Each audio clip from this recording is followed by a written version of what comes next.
Well, we're in the Flinders Ranges, and I guess this is a little bit personal for me because just over there, next to that wool shed, that's where we used to park the Jeep that I learnt to drive in. It used to be parked on a hill. And I learnt all my early lessons in machinery over here at the age of 6, 7, 8. Absolutely awesome for me to come back here. It always has been. But there's another reason too, because the Flinders is, as far as I'm concerned, Australia's belly button. It's the outback's belly button. If the red centre is the heart, then this is the belly button. I guess that makes Tasmania something else, doesn't it really? But we don't have to go there. The whole thing is that, like all belly buttons, the Flinders is very, very sensitive. Here you get real contrast. When it doesn't rain, it doesn't rain. When it rains, it floods. You get big trees in the gullies and little trees out here. You get hot, sunny days like this most of the year, and then every now and then you'll get clouds non-stop with rain, sometimes 10, 12 years apart. It's an amazing place, it really is. Come and have a look at the Flinders Ranges. It's a very special place. One of the most pristine parts of the Flinders is right up in the northern tip, Arkaroola. It's a wilderness sanctuary. It's about 610 square kilometres of pure wilderness, and it's 600 k's north of Adelaide too. It's about 130 kilometres in from Copley on the main north-south road. Now, one of the best tracks you can take on Arkaroola is the Echo Camp backtrack. It follows a winding gorge carved by the Arkaroola Creek, and it's really something special. It's also quite an awesome bit of four-wheel driving. Even though it was a graded track at one stage, tracks don't last very long up here, do they? So we got lots of fun giving this one a go.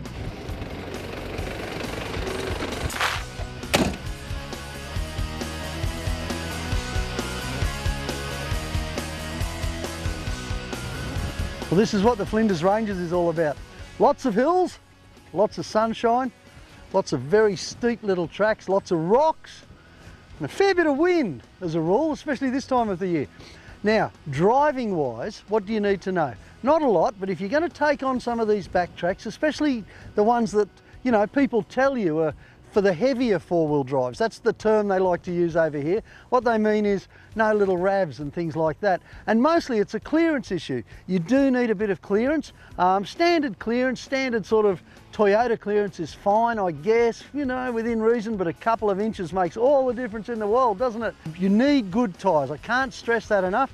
And you'll probably, if you're like me, you'll be running them sort of at a mid pressure, somewhere between sand and road. So at the moment I'm running around 24, which gives me a little bit of flex over the sharper rocks, and it helps on some of the shaly climbs. Now, that's the big issue when you're driving here.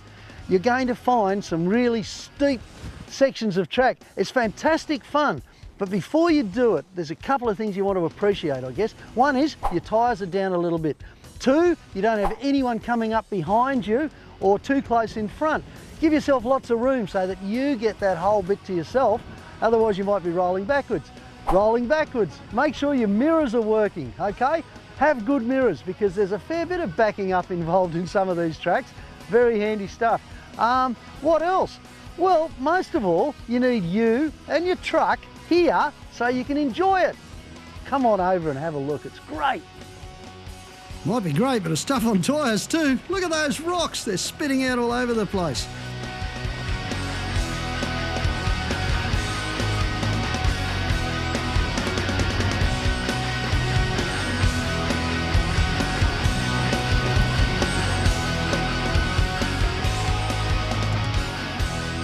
There's lots of tracks you can take all the way around Arkaroola, and they're really good too, some of them. But the best one is the Ridgetop Tour. I'm not on it at the moment because you're not allowed to take private vehicles up there. You have to hop in one of the station's special Toyotas and go out with a driver. But it's well worth doing, they tell me. I haven't done it myself. I guess that's because I was too busy out there playing in Milo.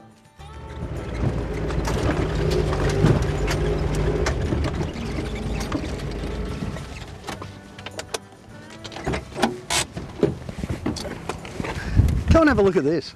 This is great.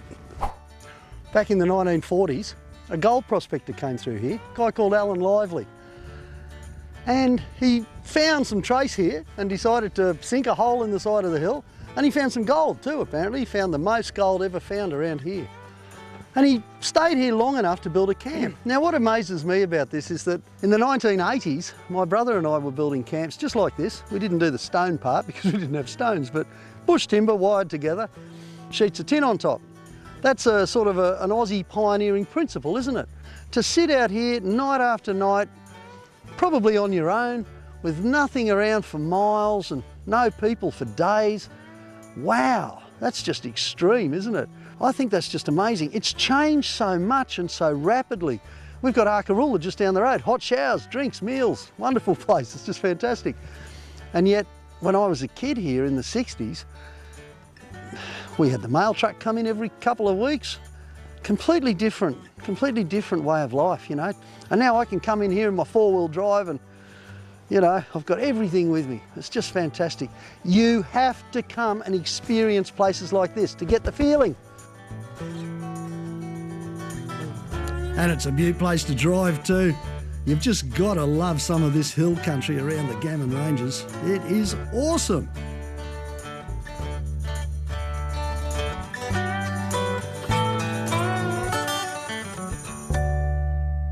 Milo's clutch has been a little bit dicky for a few days now. It just feels a bit weird, which is a real shame because the old girl's running absolutely beautifully with that terrain tamer motor.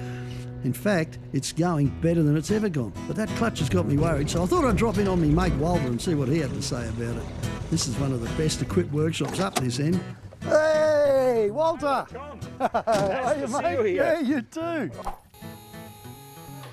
The only problem is the clutch. It's as if it's not bled. Mm-hmm. The first push, a couple of inches, Yeah. second push about an inch before it picks up. Maybe we have a look what is the play. It doesn't seem any leak here on the clutch cylinder. No leak on the But slide. on the arm, you see this is a relative long way. Yeah, that's the problem. Yeah. So when we adjust this here, Should take it out, I eh? should take this out. It's already, Is it taking some up? yeah, What are you doing? Just winding it out? winding that one out. Oh, that's good. Yeah. Now, hang on. Walter, you're from Austria, aren't you? Yeah, a blowing. A blow-in. Much better. Much better place? Oh yeah, much. We know that, don't we? Best place on earth. What, I go and get the pliers. Okay. Otherwise you stay here the whole day. I'm turning the whole rod, so that must be connected somehow. Oh yeah, there's a bit of thread on the end of it. The big nut in the front. And drive it out a bit. That one should go. Okay. Yeah. Yeah. Huh? No, it's not gripping on the shaft. Even with the multi-grips, I can't turn that nut. I'll just drop the cylinder down and we'll pull that rod out and have a look. Yeah. Well, this is the problem. The adjuster nut needs to wind out and it's seized on the shaft. So if I jam it in the vise and give it a bit of a hit with a big spanner, I've got a chance. Okay, now see? It's going better. Yes, that's good. So what? All right, so put it back about where it was. Yeah. And we'll drill her up in place. Yeah. All right, that all feels okay. Pop that back in. What do you reckon, Walter? I've just left a little bit of play there. Ah, perfect. That's perfect, isn't it? Yeah, but this is perfect. Unreal. I'll lock her up. Hey, you like a new car? Like a new car. Boy, that was great. Milo feels terrific now. New motor's running like an absolute train. Oh, look, there's nothing like driving an old, uncomplicated four-wheel drive. It really is a bonus, especially with all this old, uncomplicated country all around. Oh, isn't it a magnificent place? Look at those hills. They're just gorgeous. You know, there's geological formations all over the Flinders that are unique to the world. Hey Leanne, you love custom shoots, don't you? Come and have a look at this. I've got a real custom for you. Back in the 60s, you know, four-wheel driving was really all about when you got to somewhere, then you'd borrow the farmer's four-wheel drive or something like that. And you know why? Because they had these things. Now, on the place just up the road when I was a kid, we had a Land Rover and we had an old Jeep. And you had to keep them going, and they were used when it was wet or rough or whatever. The rest of the time, take the Valiant, take the two-wheel drive Holden Ute or something, because it had a bit of comfort and it'd get you there. This is a real custom though. Look at this. Someone's taken this old short wheelbase Landy and they've made this magnificent bonnet. And you know why they've done it? Look at this. Because they've tucked a 6-cylinder motor into it. And not only that, as if that's not bad enough, they've gone and stuck twin SUs on it. By crikey, twin SUs, 6-cylinder motor. This thing would have flown for about 5 minutes before it started breaking down. But that's not where they stopped either, is it? I mean, someone's really gone to town on this. It's someone's love child for sure. Look, massive back tyres, fantastic. There's an extra tank in the back as well as the one under the seat. So you've got long range petrol, probably get up to 30 or 40 miles with all the leaks these things were capable of. And look, spotting underneath there, it's got a big oil stain and it looks like it hasn't been anywhere for about 20 years. You know what I love about these old Landies and old Jeeps and stuff like that? This is why Toyotas and Nissans were invented. That's what I love about them. Oh, they were beasts of things.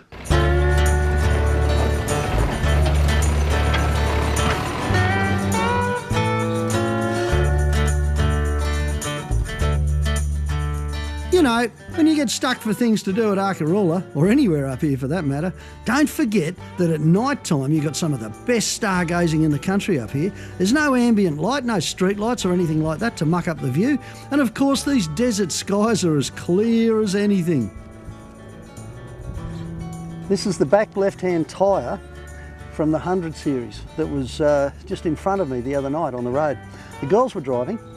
And good driving too. By the way, I've got to tell you that the reason this tyre blew out, it's something fairly common on these roads out here. You know, bad rocks, chips, all that sort of stuff. But most of all, bad tyres. This tyre, judging by the other, you can't see much of it, can you? But judging by the other one still on the truck, was probably about 20% left in it, that's all. The pressure was too high and it didn't have enough tread. This is the result. Only thanks to a big dose of good luck and some really good driving, fast reactions, that's true by the way, well done girls, that they saved their lives because they were on a corner when the tyre blew out, were doing about 70, 80 kilometres an hour. They could have lost it, could have been that easy. They didn't, it's great. Look how much of this is left. I mean, if I put this on, I'd get arrested for indecent exposure, probably with damn good reason. All it does is reinforce two things. The Outback, you need good tyres, okay? Set them at the right pressures, lower them a bit. Have a look, use your common sense. That's the first thing. Second thing, every vehicle, 2 spare tyres. When this happened, we had 1 spare tyre. No problems, I thought I'll just bung on the other Toyota rim if we have an issue. But of course we can't do that now. New Toyota doesn't fit old Toyota. There you go. What's the lesson? Good tyres, the right pressures, and an extra spare. And a big dose of good luck, unless you want to see me wearing this.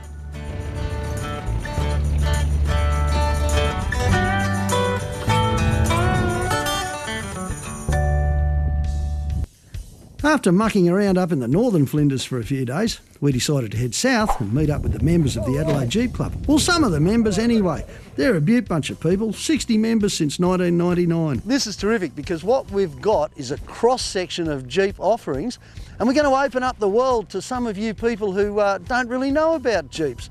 Well, Struth, another windy day in South Australia, and look what it's blown in. The Adelaide Jeep Club. This is unreal. Well, not all the Adelaide Jeep Club. Righto, Paul and Fatima, you have a Cherokee. Yes, Grand Cherokee. You wanted stronger, you wanted power. We want a Jeep. You want a Jeep. Yeah. Good on you. Fantastic. Thank you. Dave's got something very interesting here. Well, this is a Jeep Commander, diesel. And you've been all sorts of places, haven't you? Yeah. You've done the Simpson. Yeah, You've down the Limestone Coast and Coffin Bay and up here about 6 times. just loving it. Yeah. Isn't that good? And in a Jeep. Terrific. Let's go and see what John's got. Jono, best Jeep here? Absolutely. This is fantastic. It's got the 2.7 diesel. That's a nice motor, isn't it? Really nice. Nice and smooth, nice and economical. What do you see as the best points, I guess, in terms of around Australia tourer that the Cherokee, the Grand Cherokee's got to offer? I think the comfort. yeah. Because really the seats are fantastic and the ride, even with the 2-inch lift, the ride is still really quite comfortable. There you go, Grand Cherokee, round Australia. Let's go and have a look at the next one. Thanks, John. Yeah. Steph, what's the best Jeep here? Oh, the Wrangler. The Wrangler. Yeah. There you go. Is it capable off-road? Yeah, very capable. Yeah. Short wheelbase, goes anywhere. The best thing here? Yes, by far. We'll see. Jono, Yep. this is really interesting. It certainly is. This is the JK. That's right. JK stands for Jeep King. The Jeep. So we don't actually have to ask John what the best Jeep here is, do we? Not at all. Thanks very much. We're going to see who comes out on top here. Well, with Milo out front, it was time to find some good tracks. I figured anything that I could get through reasonably easy would be good for the Jeeps. Well, as it turned out, they made mincemeat out of some of this stuff, but we had an awesome lot of fun, we really did. There's some terrific places around the Flinders where you can just go driving for the heck of it. But of course, you've got to be very careful because this is very much an outback region. Now, Paul and Fatima, their Grand Cherokee isn't that modified at all. It's got some new rear coils and old man Emu shocks, and that's about it. But that doesn't stop them going virtually anywhere and having a crack at everything, which just shows how good a Grand Cherokee is in standard format. In fact, all Jeeps, believe it or not, are excellent off-road. They really are. Steph's Wrangler, her call sign's Tulip, by the way, I love that. The club's got some really interesting call signs. She's got an ARB lift kit, Cooper STs and a rear cargo tray in that little truck, and she absolutely loves it. It's not just the fact that it's a sexy vehicle on road, it's the fact that it's so capable off-road. Now, Dave's got one of the first Commanders in the country, and already he's modified it well beyond recognition, he really has. I noticed an awful lot of four-wheel drivers looking at his truck as if to say, what is that anyway?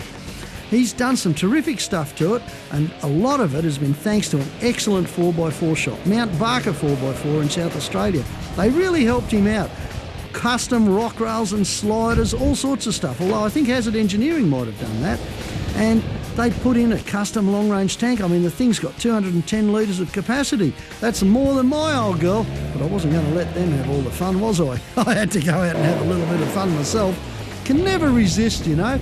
See something with a bit of slope in it, got to get Milo out then and have a go. Uh-oh! Looks like Paul and Fatima have stuck the Cherokee. Well, not you, Fatima, just Paul. Maybe there's a lesson in that for him. What do you reckon, mate? You see, honey, I told you diff lockers. You just never listen. Diff lockers would have done. Oh!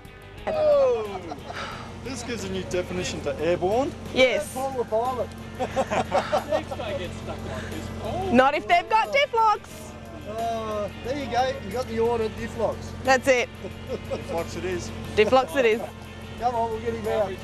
Okay. Boy, I bet you wish your missus would tell you to get some diff locks. I'm certainly going to show this section to the handbrake, that's for sure. Look, dear, there's a wife who knows what she's doing, and she's good with recovery straps. Actually, have you ever noticed how the good clubs are really good at recoveries? That's because they have experienced members, and that means that experience gets shared with everybody. So there's never any mucking around with a recovery on a club run, as a rule anyway. People who know what they're doing are safer to travel with. And JJ certainly knows what he's doing, that's for sure. He's president of the club and a very experienced four-wheel driver.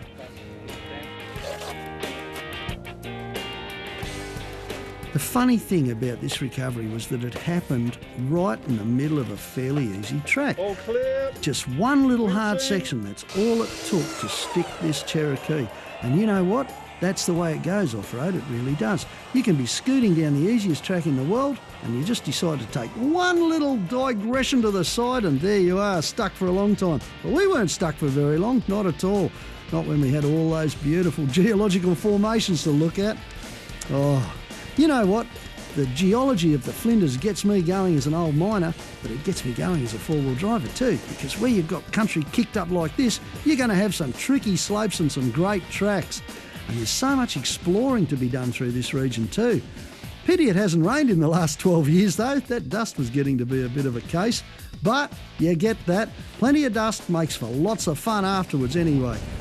Now, John's Grand Cherokee, it's the turbo diesel model and it's got a lift kit and airbags and a long-range tank and Cooper STTs and a dual battery. But Jono really makes the most of it too. As president of the club, he's a very experienced four-wheel driver and he likes to lead a lot of the trips too. He's also one of the nicest blokes I've met. They really are a social club, this Jeep club, and they really have some fun together too. Here's another John. Boy, we're getting outdone with Johns on this trip. John Cullen's JK Rubicon has got so many modifications, it's not funny. He got some stuff from the States, like the bars and the sliders and things like that, and then he went off to ARB to get a 2-inch lift kit and their underbonnet compressor, safari snorkel. He's got Cooper STTs on it. It's got all sorts of stuff. He absolutely loves this JK, and while the Rubicon itself is always a very good vehicle off-road, very well prepared in standard form, by the time JK finished with it, his was just awesome. Well, that's the end of our driving for the day. Oh boy, I'm just about ready for a beer.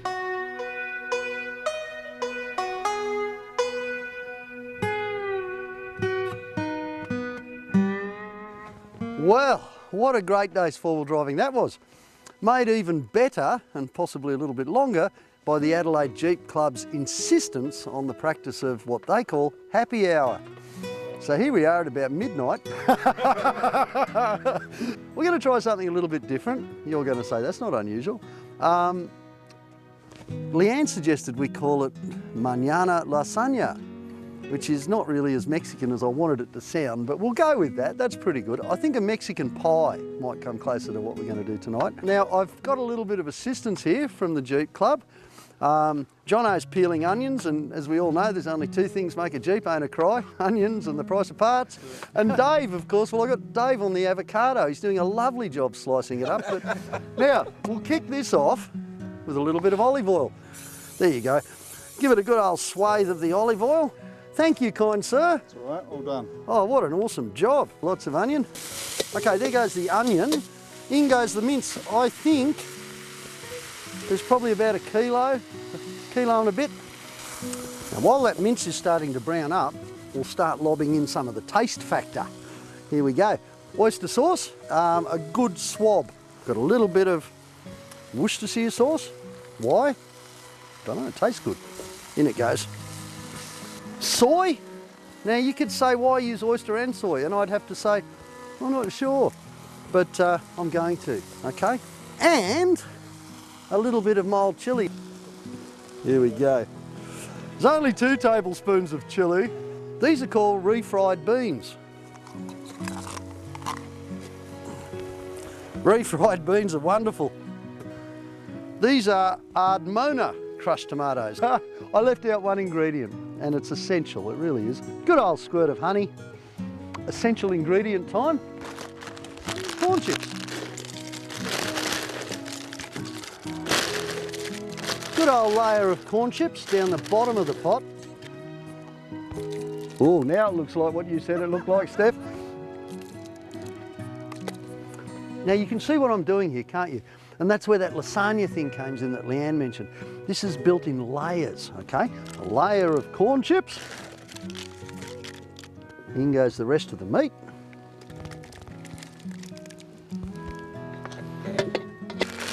Crushed in the bag corn chips for the last layer.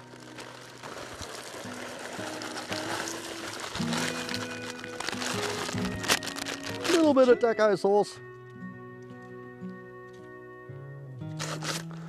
And last but not least, good old Australian cheese.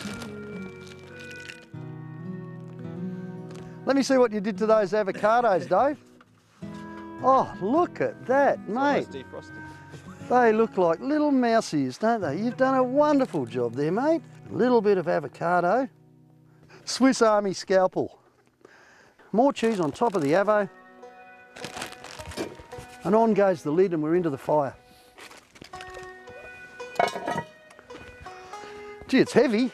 Must be all that chili.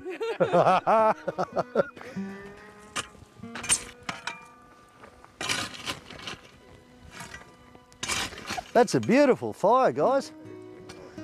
10 minutes for something like that. That's just long enough for the heat to come from down, from up. Should be about right.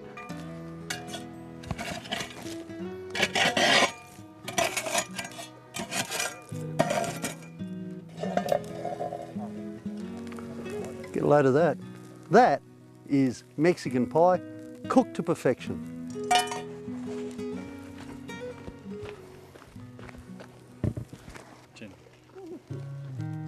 What was that? Good? Last but not least, Come on, Leanne, try this. It's really good. Where are you? I can't see you over the light. I had a beaut time playing with the Jeep Club, I really did. Couple of really good days there. We did some awesome four-wheel driving, but before long it was back, me, Milo, and heading off somewhere else. Probably on the way home. Are you guys still here?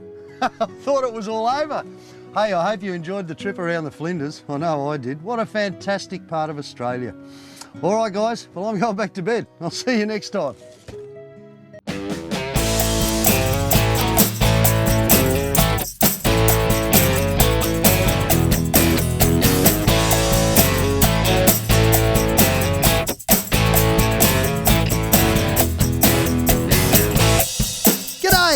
Welcome to Roothy's Ruthless Tales. Go on, grab a slice of fair dinkum, Australia. Get your dose of Roothy and put a smile on your dial.